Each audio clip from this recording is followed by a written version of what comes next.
तो आज हम आपको सुनाएंगे कालिदास विरचित नाटक अभिज्ञान शाकुंतलम। ये नाटक एक काल्पनिक नाटक है जो कवि कालिदास की कल्पना भी रचित है। मतलब इन जैसे हम कल्पना करते हैं वैसे ही कालिदास ने कल्पना की और ये नाटक की रचना कर दी। वैसे आप चाहो तो आप भी कल्पना कर सकते हो। तो चलिए शुरू करते हैं। तो इस नाटक की शुरुआत होती है राजा दुष्यंत से। राजा दुष्यंत एक मृग का पीछा करते हुए जंगल में प्रवेश करते हैं। जंगल में प्रवेश किया उन्होंने, और जैसे वो मृग का पीछा करते हैं, मृग एक तपोवन के वहाँ पहुँच जाता है। जैसे राजा उसके ऊपर तीर चलाने ही वाले होते हैं कि वहाँ एक तपस्वी आ जाता है और वो राजा को रोक देता है और बोलता है कि आप इस मृग को मत मारिए, ये मृग हमारे तपोवन का है। मतलब उनके वहाँ उनकी जो तपोभूमि है ये उसका मृग है। उसके बाद जो राजा दुष्यंत होते हैं वो ऋषि को प्रणाम करते हैं। तब ऋषि उनको आशीर्वाद देते हैं कि तुम्हें जल्दी ही पुत्र प्राप्त हो। और राजा को कोई पुत्र था नहीं, पर ऐसे निर्जन वन में उनको ऐसा आशीर्वाद मिला, इसलिए वो बहुत प्रसन्न हुए। उसके बाद उन्होंने देखा कि कुछ कन्याएं पेड़ों में पानी डाल रही है। उनमें एक कन्या थी जो बहुत ही ज़्यादा खूबसूरत थी। राजा उस पर मोहित हो गए। फिर वहाँ राजा उसको देखते रहे। उनका वो दिखाना तब टूटा जब वहाँ एक हाथी आ गया और उस हाथी को भगाने के लिए राजा की सहायता लोगों ने मांगी। तब राजा का ध्यान टूटा। और ऐसा नहीं है कि उन्होंने ही उसको देखा था, उन्होंने जो स्त्री थी उनका नाम था शकुंतला, तो उन्होंने भी उनको देखा था। देखा देखी दोनों तरफ का ही था, है ना। फिर उसके बाद आगे राजा जो उनका वसंतक दुष्यंत, उनका जो वो होता है ना राजा दुष्यंत अपने उनके साथ जो उनका मित्र होता सारथी उसके बारे में बातें करते हैं। उसके बाद उसके बाद जो शकुंतला होती है उसकी दशा का वर्णन किया जाता है कि वो ऐसी मतलब बिल्कुल मूर्छित पड़ी है राजा की वजह से, और उसके हाथ पीले हो गए हैं, आंखें लाल हो गई है चंदन का लेप लगा के। फिर उसके बाद एक वो आता है ना कमल का पत्ता, उस पर क्योंकि लेटर लिखने की इच्छा थी उनकी, वो और उनकी शकुंतला और उसकी दो सखी अनसुईया और प्रेमलता लेटर लिख रही थी। क्योंकि अगर उनको वो पसंद आया था, दुष्यंत को शकुंतला पसंद आई, तो शकुंतला को भी तो दुष्यंत पसंद आया था, इसलिए वो एक लेटर लिख रही थी उनका प्रेम पत्र। पर अब पेन कॉफ़ी तो था नहीं, तो इसलिए जो वो आता है ना कमल का फूल, उसके जो पत्ते आते हैं ना उस पे लिख रही थी खरच के नाखून से। तो तभी जैसे वो लेटर लिख रही थी वहीं पे दुष्यंत पहुंच गया, क्योंकि वो तो पहले से ही बहुत ज़्यादा मोहित था। उसके बाद वो जो दोनों सखियां थी अनुसुईया और प्रेमलता, वो दोनों चली गई वहाँ से। उन दोनों को एक कान दे दिया। फिर लड़कों की तो आदत ही होती है, लड़की को प्रेम चाहिए और उनको दूसरी चीज़ चाहिए। उन दोनों का प्रेम आपस में जो होना था वो सब हो गया। उसके बाद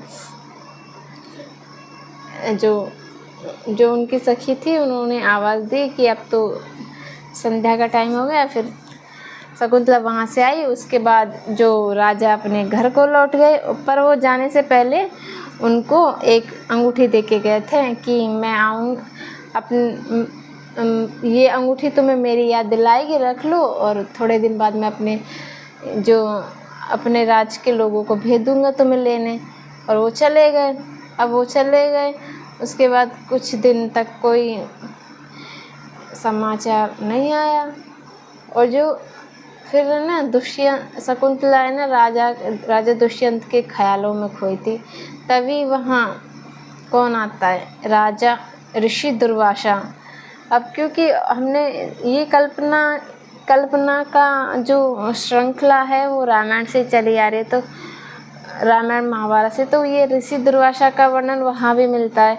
इनका स्वभाव वैसा था, कुछ गुस्सैल टाइप का, तो इनको लगता है कि भाई इस लड़की ने तो मेरी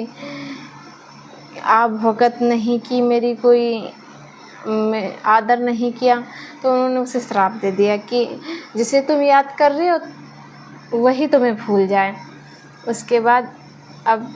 उसके बाद जो महर्षि कण्व थे, जिनकी पुत्री शकुंतला, जिन्होंने उसे पुत्री माना था, वो आए तो उन्होंने देखा कि फिर क्योंकि 2-3 महीने हो चुके थे और शकुंतला गर्भवती थी, तो उन्होंने कहा अब गर्भवती स्त्री को, तो क्योंकि हमारे यहाँ वो उस टाइम हो सकता है ये संस्कृति में प्रचलित हो, मतलब समाज में ये सब प्रचलित हो, या फिर क्योंकि पहली बात तो समाज में प्रचलित होता है, दूसरी बात जो कवि होते हैं, साहित्यकार या फिल्मकार हो, वो हर चीज़ को बढ़ा चढ़ा के और दिखाते हैं। तो उसमें ऐसा था कि भाई अब 2-3 महीने से गर्भवती है, तो उन्होंने राजा कर्ण ने उसे विदा कर दिया चतुर्थंक में।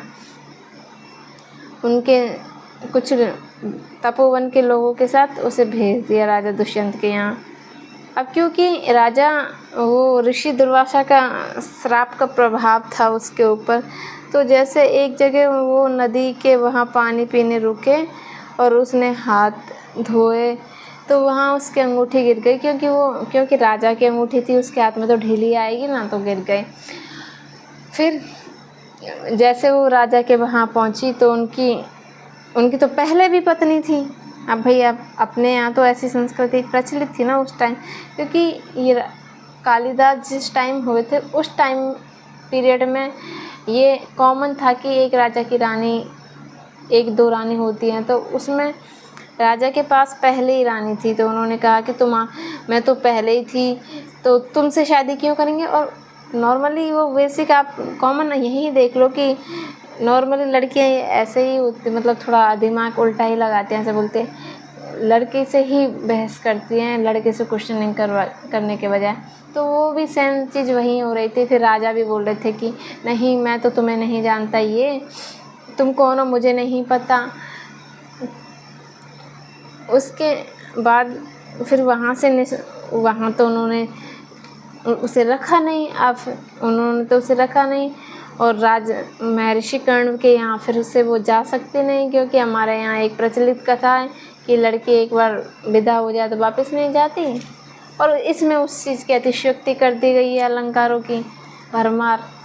तो फिर उसके बाद में उन्होंने क्योंकि ये मेनका जो शकुंतला थी वो इंद्र की अप्सरा मेनका सुना तो होगा, और विश्वामित्र की पुत्री थी। तो जो मेनका ने अपनी एक सखी को भेजा था पृथ्वी पे, देख के आओ कि मेरी बेटी कैसी है, तो वो इसका ध्यान रखती थी हमेशा से।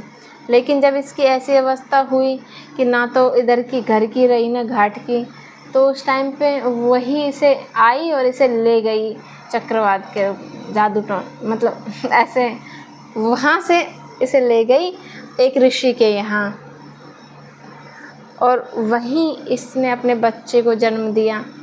उसके बाद फिर जब जो इंद्र है उनको राक्षसों से युद्ध करना था, तो इसलिए उन्होंने सारे राजाओं को बुलाया, तो उन्होंने सेना इकट्ठी की थी, राजाओं को बुलाया था, उनमें राजा नल को भी बुलाया था। तो जब राजा नल इंद्र से युद्ध करके लौट रहे थे, तो बीच में एक ऋषि का आश्रम पड़ा, उन्होंने सोचा चलो ऋषि पे आशीर्वाद लेके चलते हैं, क्योंकि हमारे कोई पुत्र नहीं है। तो जैसे वो वहाँ आए,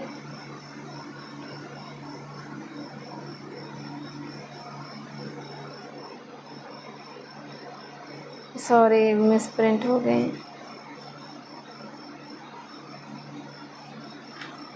वहाँ से गलती हो गई कि जो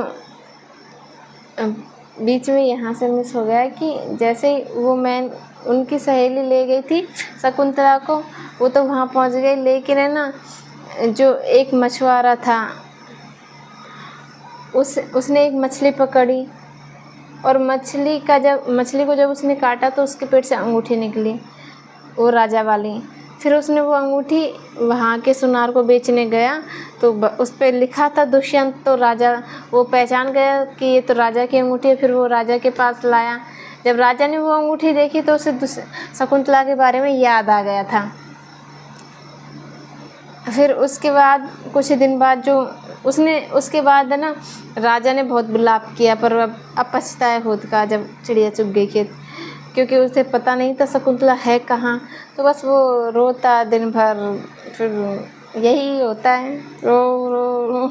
फिर उसके बाद उसे आगमन आया, इंद्र के यहाँ से न्योता आया कि युद्ध करने का। जब वो युद्ध करने गया, जब युद्ध करके लौट रहा था तो बीच में उन ऋषि का आश्रम था जहाँ शकुंतला रहती थी। फिर वो जब आश्रम में उन्होंने प्रवेश किया तो देखा कि एक बच्चा शेर से खेल रहा है। तो उन्होंने उस बच्चे की एक औषधि थी, गले में औषधि बंधी हुई थी। औषधि मतलब आप कह सकते हो जंतर, पर उस औषधि का ऐसा था कि अगर माता और पिता के अलावा किसी और ने उस औषधि को छुआ तो वो सांप बन के डस लेती हैं। मतलब मुझे तो असली में तो नहीं देखा, बट कल्पनाओं में कुछ भी हो सकता है। तो कल्पना की तो है कहानी, तो हमें भी क्या ही बोल आ रहा है, बोल देते हैं। फिर है ना, जब उन्होंने उसे पहनाया तो उसने उसे नहीं डसा। तो वहाँ जो तपोवन में जो वो थी तपस्विनी, उन्होंने देखा और तो उनको पता चल गया ये तो इसका पिता है। फिर वहाँ शकुंतला आई, क्योंकि अब तो राजा को याद था कि शकुंतला है। फिर सबका मिलन हो गया। अब आखिरी में लड़का कुछ भी करे, कल्पनाओं में तो मिलन हो ही जाता है, क्योंकि लेखक भी लड़का ही है, तो क्या ही कर सकते हैं, मिलन हो गया, ठीक है।